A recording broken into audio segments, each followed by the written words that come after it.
scared of gardening if they haven't done it before. And you can start really small and you're still going to make a huge difference.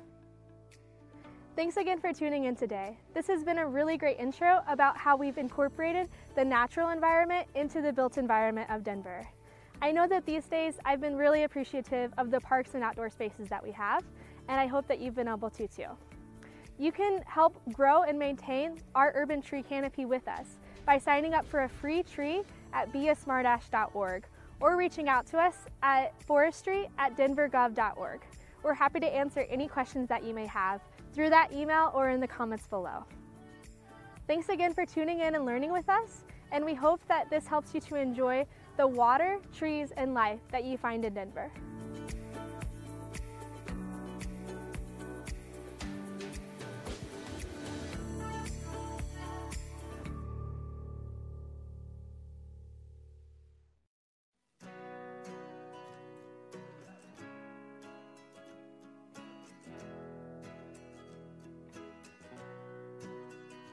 Dura has 3 programs we operate for the city. The single-family rehab program, which does a lot of deferred maintenance and upgrades to a home. The EHR program, which addresses an emergency issue, a water heater maybe that's gone out or something that will really cause problems for the homeowner. And our RAMP program, which addresses access modifications to a home to improve the ability of someone to stay in their home with a disability. When the city scoped the sewer drain in our alley and found that we had a crack and that it needed to be replaced. Take advantage of city services all that much. I try to do everything my own, but this was one time that we just couldn't do it, and I'm glad that Dura was there. You know, with Dura, everything was smooth, and it was, you know, they had done it before. They knew exactly what they were doing, and everything was done fair, and it was quick, and it just worked. I mean, it really did. I think it's a wonderful thing. I really do. I mean, if you're in need of our services, feel free to call our offices, 303-534-3872. Visit our website, though. You'll find lots of information there.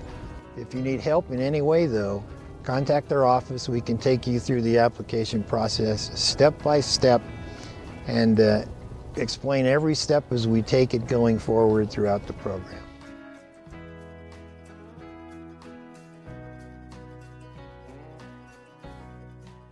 Él es Pedro, mi papá, un hombre de los meros meros. No conoce la palabra miedo. Nada lo detiene. Y además de todo es muy fuerte, pero ahora es más fuerte porque ya se vacunó. La vacuna contra el COVID-19 es completamente gratis y puedes obtenerla en cualquier sede de Denver Health. Para mayor información visita denverhealth.org/vacúnate o llama al 720-728-1294.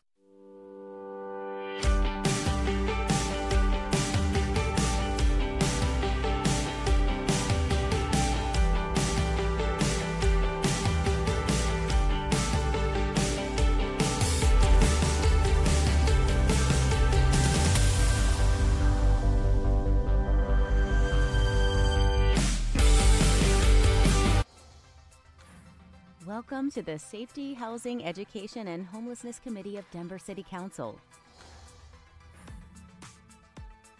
The Safety, Housing, Education, and Homelessness Committee begins now.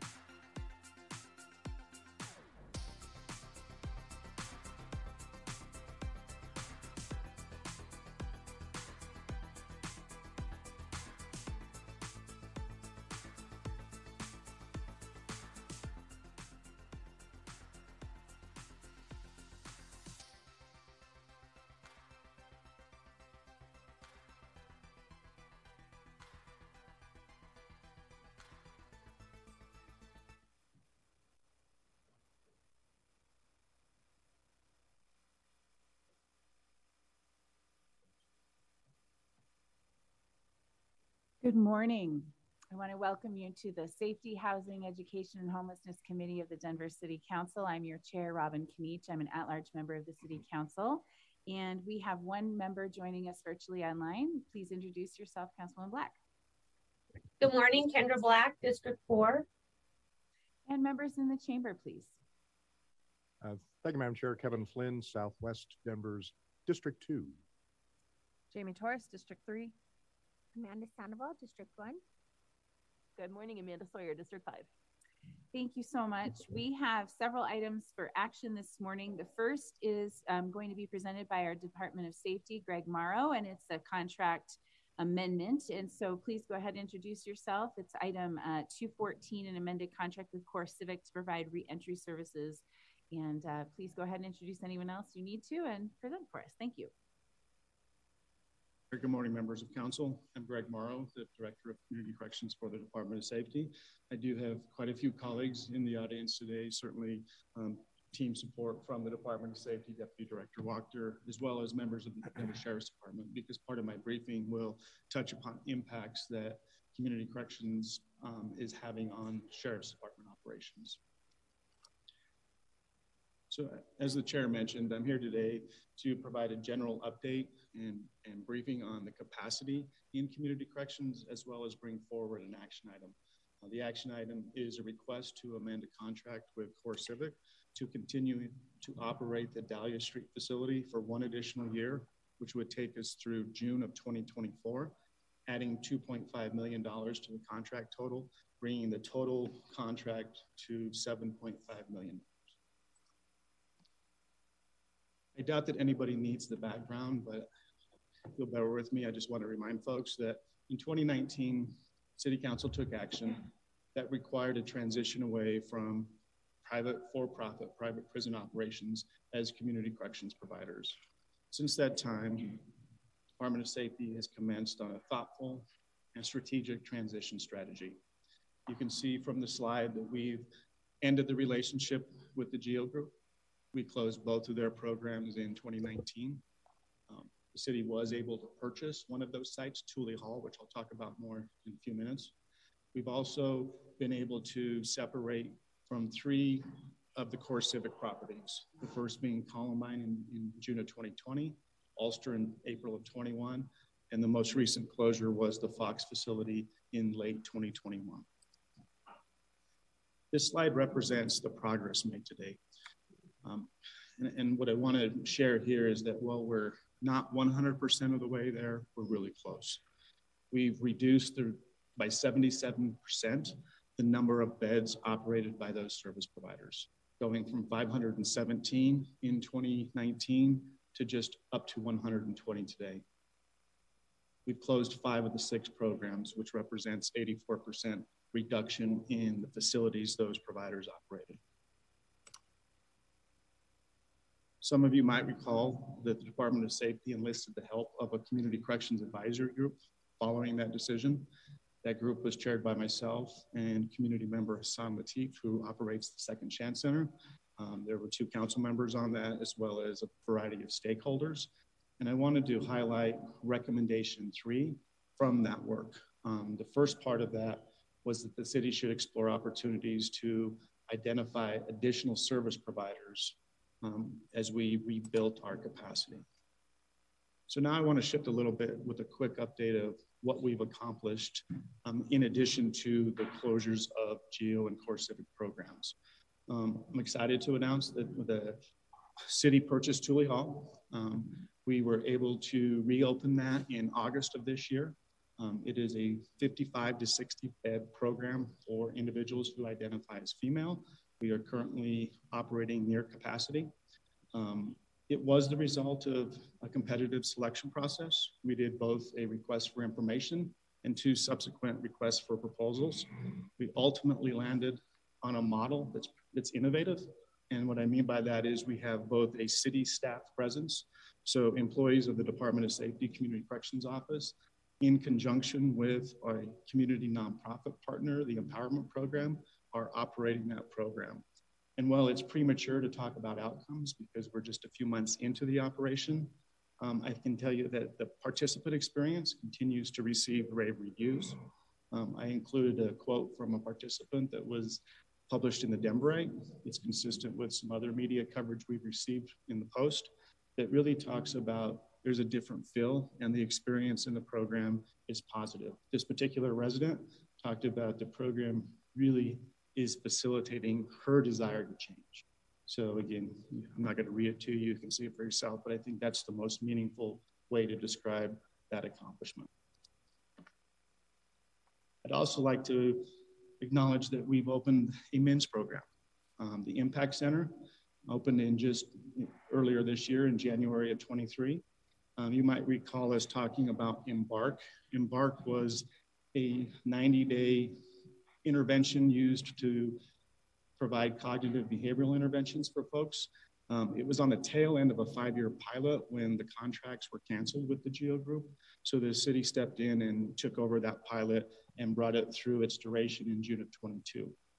When that program was defunded because the pilot was not renewed, we went ahead and decided that it was best to open up what we refer to as general population beds for men. I want to just publicly thank the Denver Sheriff's Department. They have been an incredible partner both during Embark and now the Impact Center.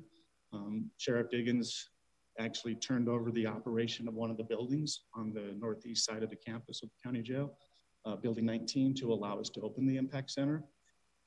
In this last 6 months of 22, we spent time changing the environment to de-institutionalize the fill as best we could. And we certainly have implemented operational practices that are more normalized and support reentry services. So while the building is on the grounds of the county jail, it is completely staffed by civilian operations. Folks are not in jail clothing, they're in their personal clothes. We've allowed them to have different sorts of privileges that wouldn't be allowed in a jail setting. So it operates more and more like a community corrections facility. And I also want to say that while we don't have a nonprofit identified as a peer partner, we are welcoming and do work closely with multiple community partners.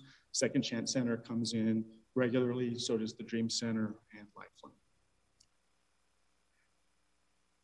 I want to go back to that recommendation number 3, if I could for a moment, and the other bullet point highlighted, recommended that the city explore the possibility of leasing or purchasing one or more core civic programs or zone properties.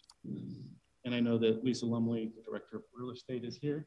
But as a quick highlight, as part of today's presentation, later on this month, Real Estate will be bringing to FinGov a request to approve a purchase and sale agreement with CoreCivic to buy the Dahlia site, and its anticipated closure would be in early 2024.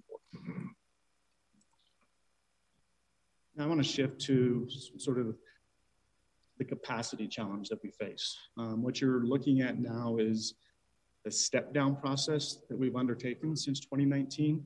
You can see in July of 2019, we had 748 beds. Today we sit roughly at 383.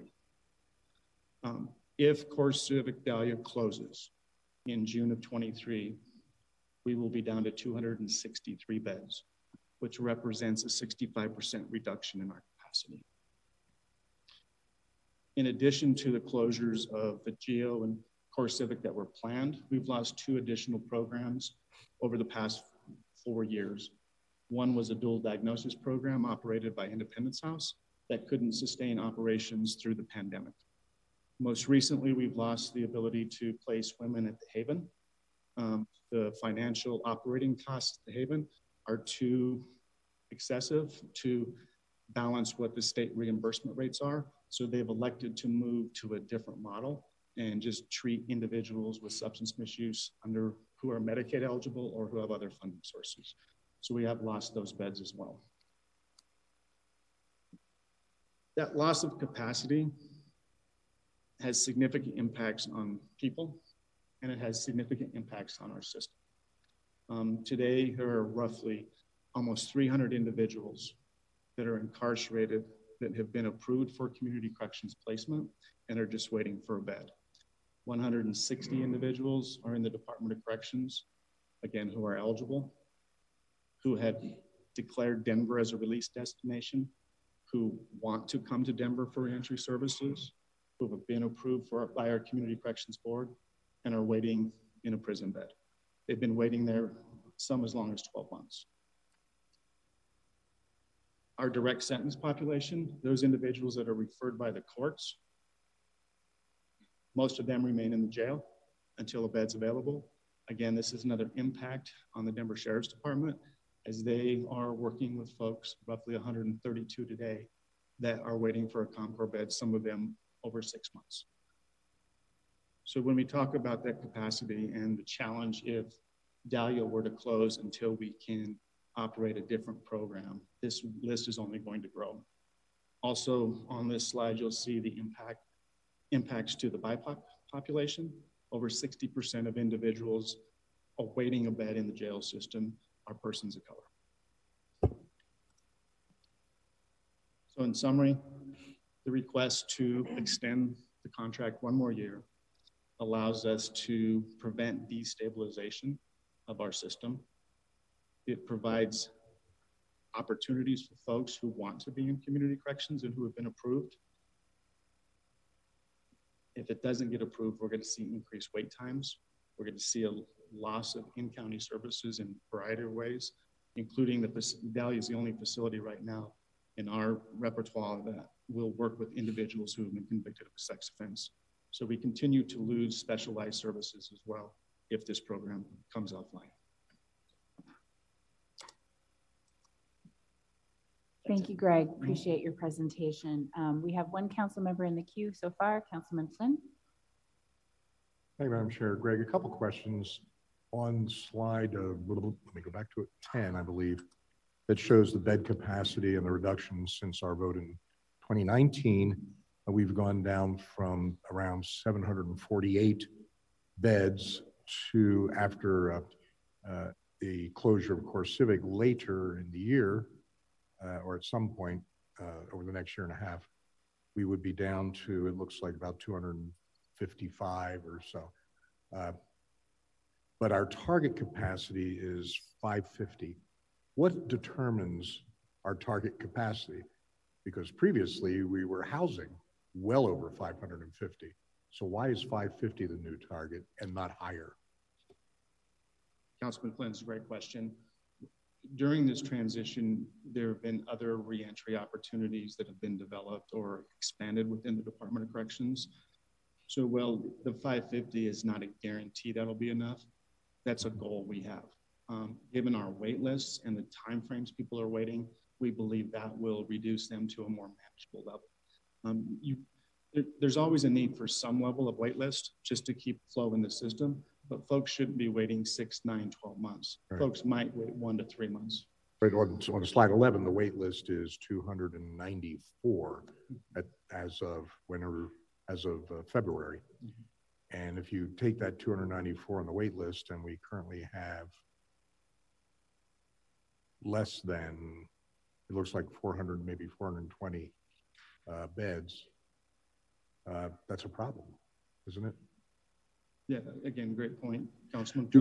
Do we take clients from other court districts outside of Denver? So let me go back and respond to the first question or point out that we have almost 300 people waiting, but a bed will turn over in 7 to 9 months time frame. So it's not a full year of a placement of bed. Right. As far as do we review and occasionally accept individuals from other districts, we do, but primarily in the Pier 1 program. It is rare for us in any of our other programs. In fact, because of our wait list, we have turned to partners in other jurisdictions. Folks in Jefferson County have been willing to look at some of our placements. Folks in Adams County have been willing to look at some of our placements. So Denver is actually putting a strain on those districts as opposed to the opposite effect. Okay, thank you. There were 3 community corrections facilities in my district. One of them is federal, so we're not counting it here in the Denver County. It's Independence House federal facility, but the others are on the Fort Logan campus. What is the status of those? Councilman Flynn, so the Haven was one of those 2 programs at Fort Logan. And as I mentioned, in December of 23, we've lost those 36 beds. Pier 1 is an 80-bed program for men. Right. Unfortunately, they have been operating since early 2020 at half capacity related to protocols associated with COVID, but now they just can't find staff. So they are having a tremendous difficulty finding individuals to employ in their program, particularly, and I think we see this across the landscape, 24/7 programs require folks to work evenings, weekends, and holidays. And it's a difficult climate to recruit the workforce into those shifts. Sounds like an issue with both supply and demand. There's a great demand and there's a low supply. All right. Thank you, Madam Chair. Thank you, Councilman Flynn. Next up is Council President Torres. Thanks, Madam Chair. Thank you, Greg. I think the factor during this period of time that all of this adjustment has been making or taking place that took me by surprise, I think, was the Independence House closure. How many folks were accommodated at that facility? Madam President, the Independence House Fillmore program, as it was referred, worked with 40 individuals, again, with co-occurring disorder, both a substance misuse and mental health concern. And it was not a decision of its council or the city to end that contract. They just couldn't sustain at half capacity for a long time during COVID. And the operator had to make a really unfortunate and difficult decision to close that program. It's a hope and a goal that as Denver rebuilds its capacity, and we think in 24, 25 and beyond, we'll be able to bring back some of those specialized services that we lost. Because what this slide doesn't fully represent is some of the behavioral health services that we had back in 2019. So we had 48 beds of IRT, intensive residential treatment, that the Fox facility provided. We had the 40 beds of dual diagnosis that Independence House provided. We had the Haven Therapeutic Community for Women. So we've lost specialized programming in behavioral health services during this 4-year period as well. Did they keep any other facilities open? Like, are they still operating at all? Independence House? Independence House still has one facility at 41st and Pecos that works with 75 individuals. Got it. Yeah. Okay. Thank you so much. And I know there's conversation, Lisa, that we've had about a facility potentially in my district. Is that on this map or is that not reflected here yet? Yeah, I'd like to ask, phone a friend if I could, and ask Ms. Lumley to come up here on that.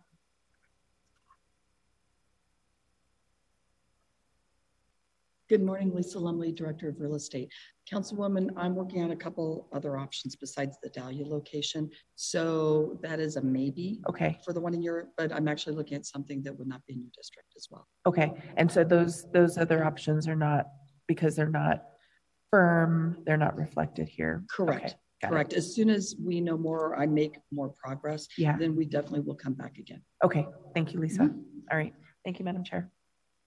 Thank you, Council President. Looks like I might have missed someone else coming in the queue, Councilmember Sandoval. And then I have a couple questions. We do need to stop at close to 11 in order to accommodate our other two items. So I'll go after Councilmember Sandoval if no one else has questions. Thank you. Thank you, Madam Chair. So Greg, with all of the closures of the William Street, Tooley Hall, Independence House, CoreCivic, Fox, what happens to those buildings? Are they sitting there vacant? Are other service providers looking at them? I know it's private property, but do we know what's happening with those facilities? Councilmember Sandoval, so William Street has been torn down and built into condos or townhomes, so that is gone. Columbine, I believe, that is sitting vacant. I'm not sure what the status is. And Ulster was sold, Fox was sold to private investors. Okay, so we don't have any of those type of facilities that we can push towards other, because it's hard to, real estate's so expensive in Denver. So it would be easier if we had those type of facilities, even if it's on the market, for other vendors to go to besides CoreCivic. So we don't have any of those type of facilities online that we know of. So maybe Lisa can respond and then I'll add in. What I'll say is where we can, I am trying to at least have conversation if those specific owners do not already have other plans in place so that we can take advantage of existing facilities. So I'll just say right now, they're trying to understand and have discussions. Okay. All right. Thank you.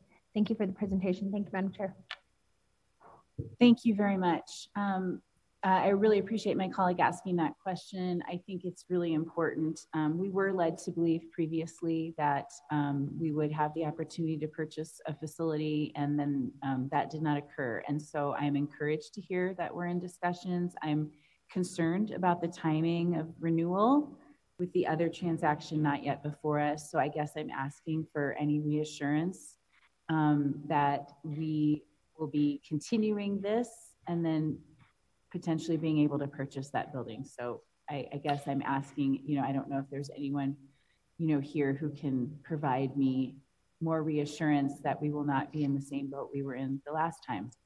Councilwoman, while CoreCivic's not here, what I can tell you is we have been going back and forth. We have a purchase and sale agreement that has been drafted that has gone back with red lines.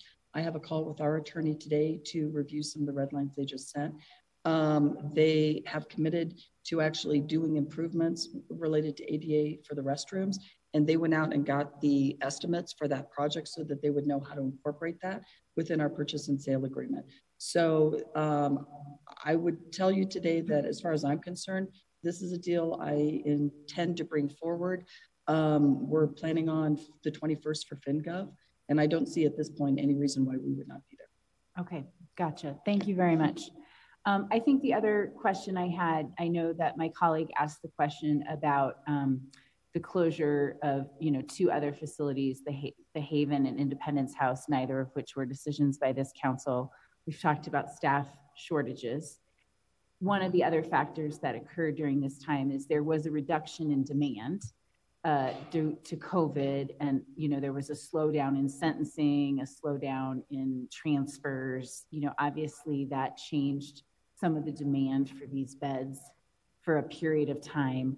We've now seen the increase in demand and obviously some changes in sentencing. We're watching the trend with a demand for including something our mayor has supported, which is increased sentencing for fentanyl, going back to felony charges for fentanyl. And it's my understanding that the state sentencing reports are showing an increase in prison sentencing under some of those state legislation. You mentioned having some individuals here from the Sheriff's Department. Excuse me. I would just like to ask you or someone from the Department of Safety to just talk about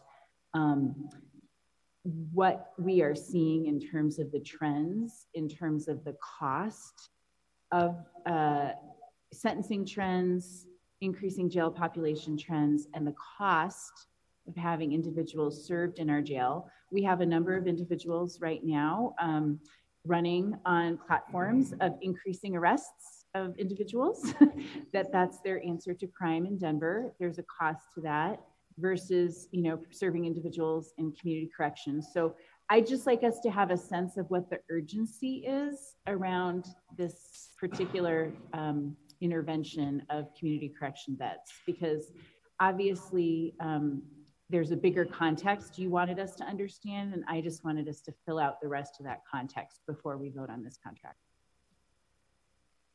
Thank you for the question, Councilmember Knage. I don't know that I'm prepared. That's a very complicated, and it's a big question. So it's less about maybe the particular data. If you just want to, maybe speak to the larger issues, even if you don't have the numbers in front of you. Yeah, and I see you have another friend joining you at the podium. It's always good to have friends. Yes. Let me pause, let Chief Lyon answer, and then I'll add anything. Yeah. Thank you, Madam Chair and Council. Just some brief information to address your question.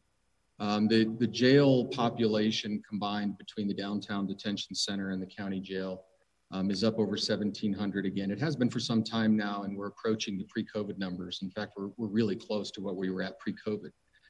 So the pressure on the jail system in the city is pretty great. On top of that, as council's all well aware, our staffing challenges are something that are significant and historic. We're operating at a low 60th percentile for staffing right now. Our jail population this morning was at 1,704. with the 294 folks who are on the two combined wait lists, it could potentially, if enough beds were to open up, reduce our population by over 17%. And so the pressure on the jail system is significant. And I appreciate your question to address that. And then also, just to touch briefly on the cost related to housing someone in the jail system. The last calculation I have, and there may be an updated one from this one, but the last one I have is it's approximately $164 per day per inmate to house someone in the Denver jail system, which is a substantial number. And if there are any other questions specifically about DSD or the population or cost, I can try to address those as well while I'm here. Thank you very much.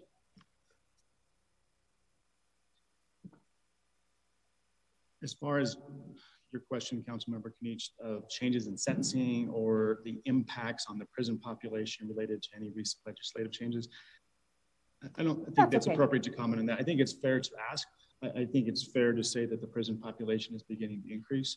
Certainly the number of sentences we've seen to community corrections is increasing. I think that has more to do with the system rebounding from the pandemic and how it was such a major disruption to the flow that it is catching up. And it's only going to get worse before it gets better, which is why I'm really asking for a yes vote to move this item forward. Thank you. All right, with that, I believe we have a motion from Councilman Flynn and a seconder from Councilmember Sandoval. Do we need a roll call vote on this? Or are we ready to move it forward to the full council? We are ready. Okay.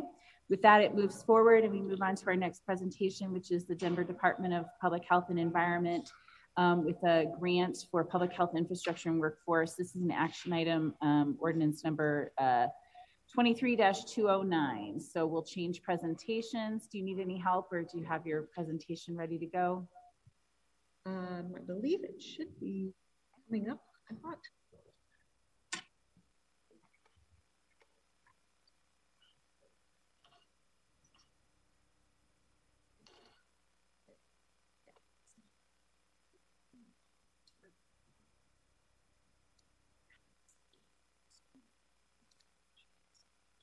Yeah. Great. Thank you, Madam Chair. I appreciate it. Please introduce yourself. Thank you. Pardon, sorry. Oh, you were probably in the middle of doing it. I'm sorry, I spoke over you. Can you please introduce yourself? Okay. Thank you.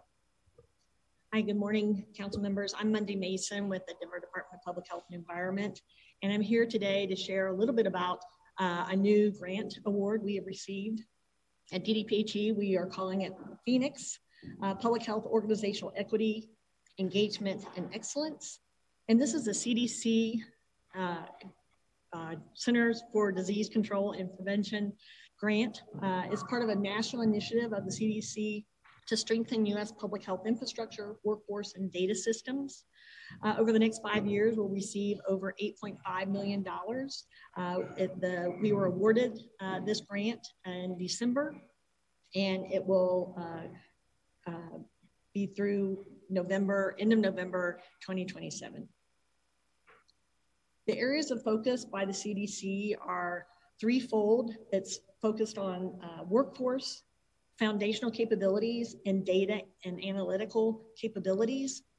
DDPHE was only eligible to apply for the first two components of the grant mechanism, workforce and foundational capabilities. I wanted to highlight the graph to your right, which is the foundational public health services.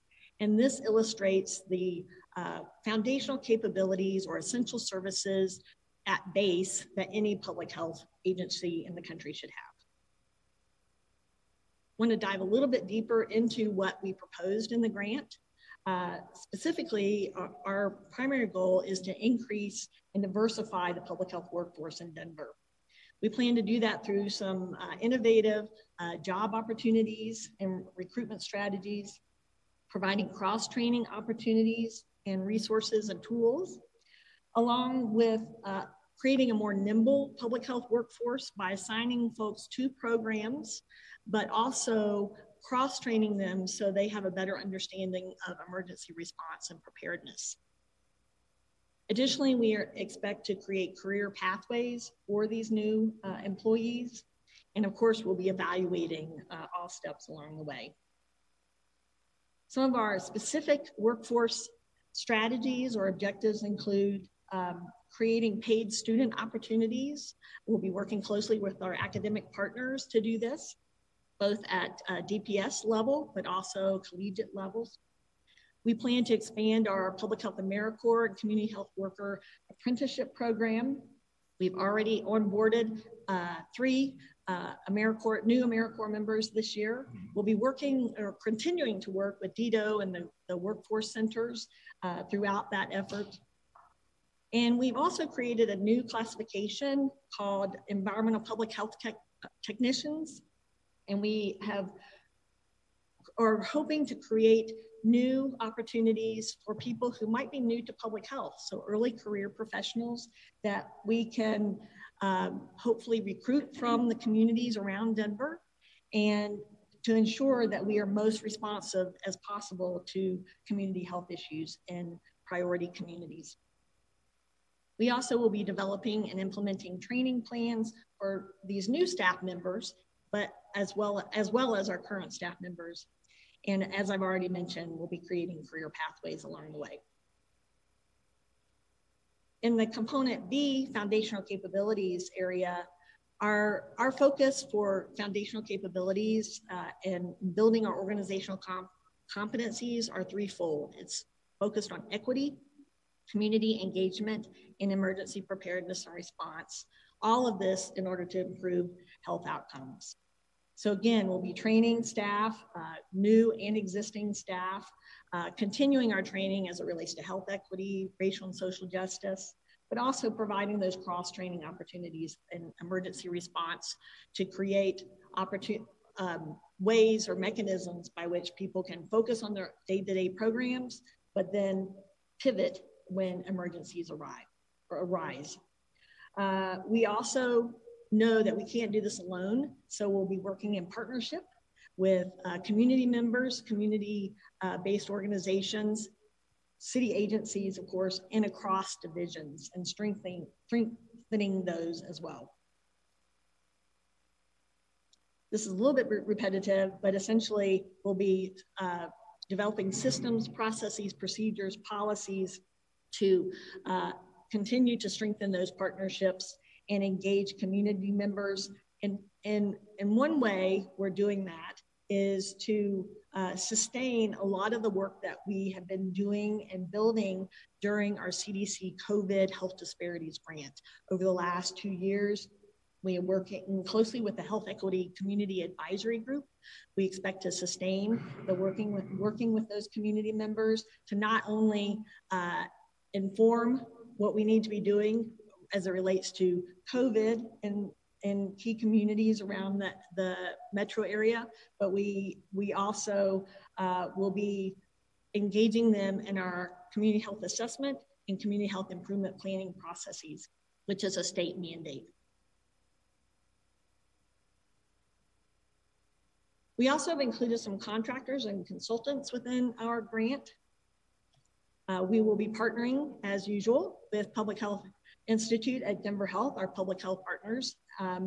And their focus is primarily on immunizations. We know that child and adult immunization rates fell dramatically during COVID.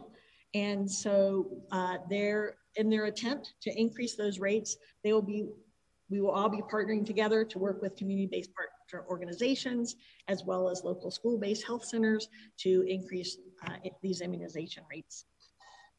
As I've already mentioned, we'll be working closely with our Health Equity Advisory Group and our community organization partners to work with us on a myriad of topic areas beyond COVID, and also working with us in our community CHA and CHIP, community health assessment and community health improvement planning processes. And as always, we include language access, interpretation and translation services within all we do. Just to provide you a general timeline and next steps of what's taking place at DDPHE. Since we received the notice of award, we have revised and submitted a new work plan and budget, which has been approved by the CDC. We're setting up the grant in our city systems and taking care of those processes. We are drafting subcontracts in preparation to work with our contractors. As I mentioned, we've already onboarded 3 new public health AmeriCorps and community health worker apprentices. This is actually the 2nd cohort at DDPHE, so we're very excited to continue that program. We are working to retain or recruit our implementation staff. So as required by CDC, we have to hire a grant team, so workforce manager, evaluator, and grant administrator. So we are in the process of doing that. And we're beginning to convene with our internal as well as external partners to share about the grant and working together to move forward into next steps. Moving into summer, we'll be finalizing those subcontracts and coordinating with our partners, developing the required implementation and evaluation plan that's required by the CDC, developing our training curriculum or continuing to build that out, and developing an internal assessment process. Moving into fall, we expect to have hired and onboarded our staff and students, at least our first cohorts, engaging partners in these processes and piloting some of our training curriculum that we're expected to develop. We'll be conducting staff trainings, not only for those new employees, but for existing employees, and especially for those employees who are interested in supervising students and supervising community health worker apprentices, because mentoring and training and supporting on-the-job learning is really key to what we want to accomplish, because we're not only training the current workforce, but we want to train the workforce of the future, which includes our internship recruitment and onboarding processes as well. With that, I'll pause and ask you if you have any questions. There are. Thank you so much. Council President Torres. Thank you, Madam Chair. Thank you, Mondi. Really thrilled about this, and thank you for sharing such, I think, interesting information about how it'll be laid out, and just looking quickly at kind of the larger national effort that this is part of. CDC awarded $3 billion nationally, right? And so this is a part of what Denver determined we needed help with. So under workforce and infrastructure, what did we experience during the pandemic that helped us arrive at the goals that this grant's trying to address? Yeah, I might turn to Megan Parizo, the Director of Shared Services and Business Operations, so she can speak to that in more detail. Thank you. Great. Hello, everyone. Megan Parizo, the Director of Shared Services and Business Operations at the Department of Public Health and Environment. I sort of following the previous presentation, I think so many of us dealt with the workforce shortage for so many reasons. During the pandemic, it's caused a lot of, I think public health specifically has seen a lot of concern and question about what does it mean to be a public health workforce. I think the emergency response efforts required put a big strain on folks that have been in public health for a really long time, that have since left the field knowing that they're just exhausted by the breadth of it and what it took out of us. And I also think that those who had an inkling of entering public health workforce paused and wondered what that looks like after COVID, post-pandemic. And so I think that's one thing we're bumping up against, is just how do we generally entice folks into the field of public health after dealing with such a huge emergency. I would also say that there's some intrigue as a result of that. There are folks that are curious about public health but had never been exposed to it before, and this is our real opportunity to capitalize on anyone who heard about some of what public health looks like in the news and had never heard what public health is before. Mm-hmm. So wanting to capitalize on that. And at a more local level, I think we're really hoping to be responsive to Denver communities, and we want our workforce to represent folks in our communities. And so that's a big emphasis of this specific grant, and the outcomes we're hoping to achieve is how do we recruit folks that live in Denver, that live in neighborhoods that have experienced COVID directly in our immediate vicinity, and how do they help inform our work in a more meaningful way? So making sure our recruitment strategies and our hiring strategies really focus in Denver communities and areas where we want to have the greatest impact in our work. I could go on for days. Did that touch on some of it, or is there more that I could touch on? Yeah, that's really helpful. So it's I just want to hear that it's speaking to directly things that we experienced here and are trying to either correct or not. Mondi and I went to the same institution for our grad school, and public health, I think, came to me at a very late stage in my education as an interest area. So I appreciate that. I am interested really quickly in how many new staff will be hired, how many internships you're proposing to do, and will folks have to have already been working in public health to qualify for those positions? Yeah, we'll be hiring at least 10 paid student interns each year. We also have some other supplemental funding, so we're trying to increase those numbers as we're able. At total, though, over the 5 years, we'll hire 80 people. Okay, great. And then my last question is, who's trained under the training that's developed? Is it just the people who are operating under this program, or is it meant for other folks throughout the city? Well, the intent was focused for those folks who are working in public health. Okay. But to answer your previous question, you do not have to have previous experience to be hired into one of these positions. Great. So we foresee that many of our community health worker apprentices may be people who are looking for a career change. They may be new to the field and wanting to explore it. And our new classification, the environmental public health technician, is a way to hire folks who may not have, a traditional background in public health or even schooling in public health, but it's an opportunity for them to enter the field, and we can provide the training internal to the agency, which is one reason why there's so much emphasis on developing curriculum and developing that training infrastructure within DDPHE. Great, thank you. Thank you, Madam Chair. Thank you. Next up, Councilmember Sandoval. Thank you. Thank you for this. This is important work. So I just have a couple questions. On slide 3, you have component B, address the most urgent foundational capabilities. What does that mean? Like, if you're the public and you're reading that, I don't think necessarily, I think that's a lot of insider jargon.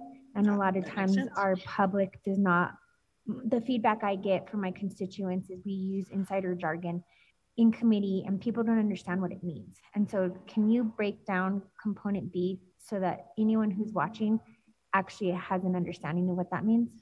Great question. Thank you so much.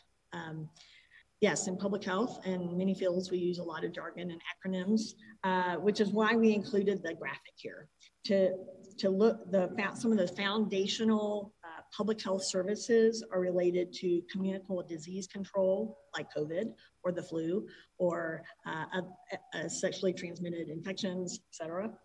Chronic disease and injury prevention, environmental public health, which has to do with our air, soil, and water, maternal and child and family health, and access and linkages to clinical care, because we at DDPHE don't have a lot of clinical focus in our care, but we do link to our partners at Denver Health and Public Health Institute at Denver Health to provide those services.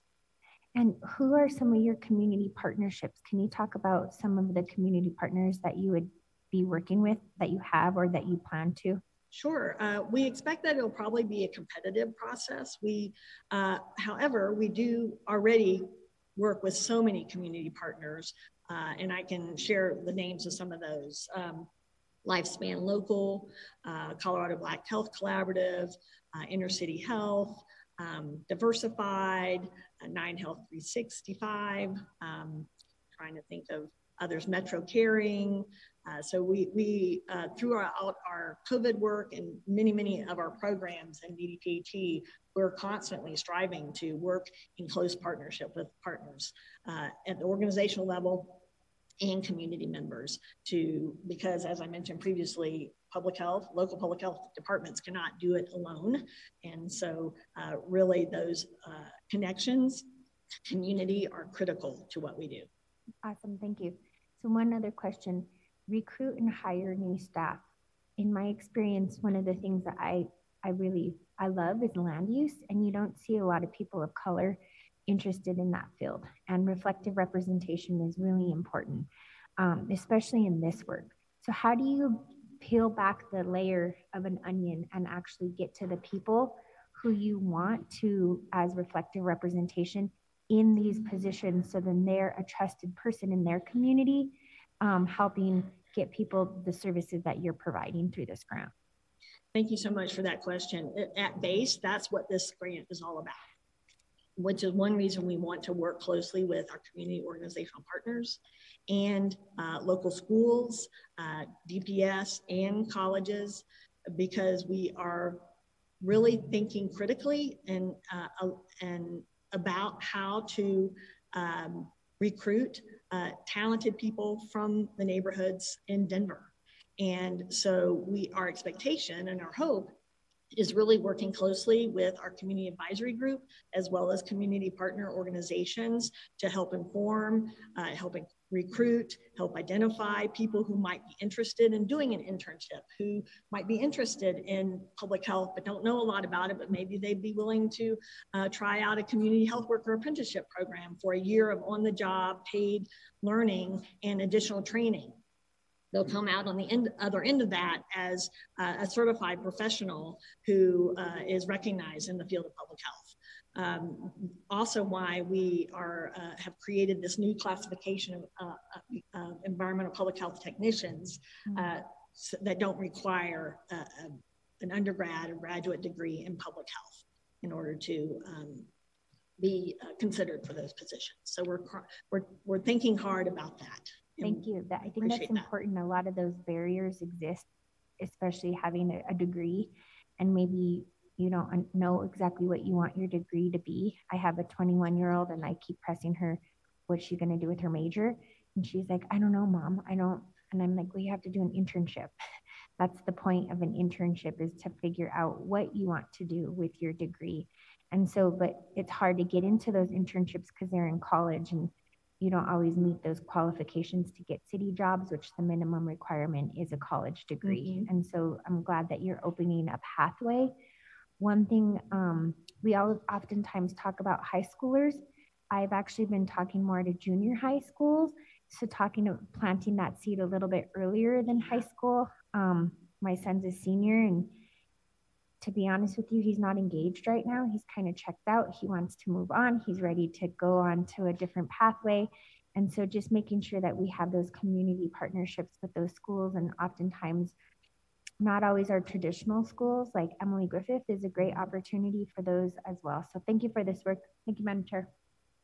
Thank you. Thank you. I don't have anyone else in the queue. May I have a motion for this item in a second? Excellent. I have Council President Torres moving and Councilmember Sawyer seconding. This is item 2909. Are we good with moving this forward, council members? Okay, we are not going to take a roll call vote. This is an exciting grant. It's wonderful to see this infrastructure being bolstered. So thank you for bringing the information to us today. We'll move on to the full council. Our last item today is a contract for an affordable housing loan agreement with Shanahan Development, item 228. And we have Justin, if you could introduce yourself, please. Thank you very much for being here.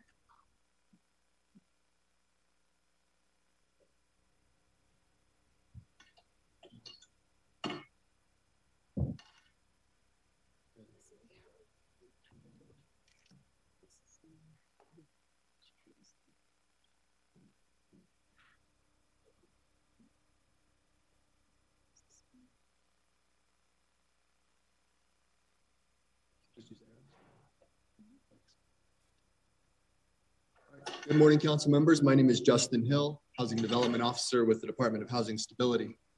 Today, we're bringing a loan for the acquisition of a plot of land located at 1530 West 13th Avenue in the Lincoln Park neighborhood. Potential borrower, Shanahan Development, LLC, headed up by Jeff Shanahan.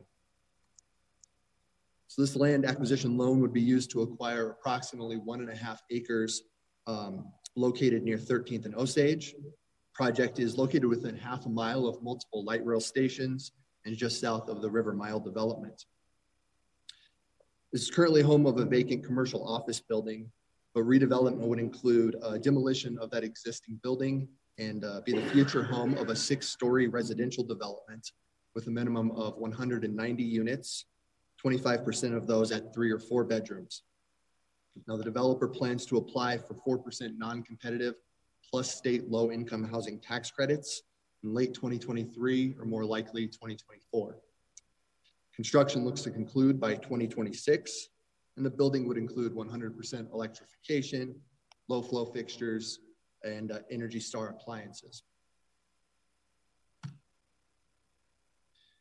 But once redeveloped, the project would include units affordable for households earning between 30 and 80% of the area median income, with a focus on 3 and 4 bedroom units for families. The loan would assist the developer to acquire this land, ensuring a minimum of 60 years affordability on units through a rental and occupancy covenant. The project would also support Host's 5-year strategic plan goal to create or preserve 7,000 income restricted ownership and rental homes.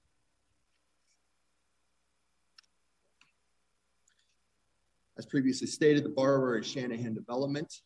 The loan would be for $5,557,500 in American Rescue Plan or ARPA funding for a period of 20 years. The loan would bear 1% interest with deferred payments with the full balance due at maturity or refinance. The project also includes developer equity. Host would be the only lender during the acquisition phase in first lien position and secured by a deed of trust. To summarize, the 1.5 acres would be a future home of a 6-story residential development, parking garage included with 158 spaces. The future financing includes the application for 4% plus state tax credits. Construction concludes by 2026 with at least 190 affordable units serving households between 30 and 80% area median income, 25% of those units at 3 or 4 bedrooms. Now, we kindly request your approval for the loan between the City and County of Denver and Shanahan Development for $5,557,500 for land acquisition for the future home of an affordable residential development at 1530 West 13th Avenue. Thank you. Are there any questions? I have Council President Torres. Thank you so much. Thank you for the info, Justin. A couple questions.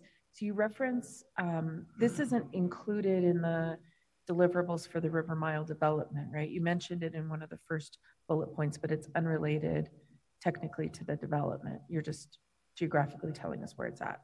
Yes, Council President, it is just located just south. Okay, perfect. The loan using ARPA funds, is it a forgivable loan? Like, are we, as long as it's built to these obligations, or are we expecting that? We're expecting that back. Yes, Council President, it is not a forgivable loan. It's just a deferred loan, so there are no payments due. Once tax credits are received, future financing is secured, we will look at it again for possible subordination, possible refinancing. Those options are on the table. Any changes would be subject to full underwriting, post procedures, and subsequent council approval. Okay, thank you.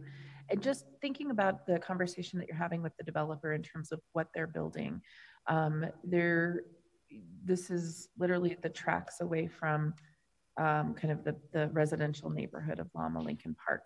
There isn't, it's industrial, like, to be very frank. How are they talking about creating a space that's inviting and welcoming to residents in a very visibly industrial kind of corridor? Council President, I would ask the developer to speak more about how they are engaging with the community and the surrounding neighborhood. Are they on? Do we have anybody from the developer team? I don't believe Jeff Shanahan has joined us today, but you're right, it is industrial zoning. It does allow for residential use to fall under the expanding housing affordability policy, but as far as how it will be developed in that area, I will leave that conversation to the developer, and I can follow up with those answers. If you can, and if they can as well, that would be great. Just thinking about the location in terms of walkability, what it can access. I know a lot of things are coming to that area, and frankly, there's a campus in between River Mile, which will be residential, and this location, but it is kind of on the tip of the Burnham Yard area as well. So I know a lot is kind of contemplated for this area, but this will be built sooner than any of those things. So that would be, I would appreciate that conversation with the developer. Yes. Okay, thank you. Thank you, Council President. I'm going to look to my colleagues. I have a question, if none of them do. I just wanted to clarify, the bullet in here says we'll apply for 4% non-competitive plus state low-income housing tax credits. As far as I know, the state low-income housing tax credits are very competitive. So they're combined with 4% tax credits, but the state plus 4 is very competitive. So I just want to clarify that.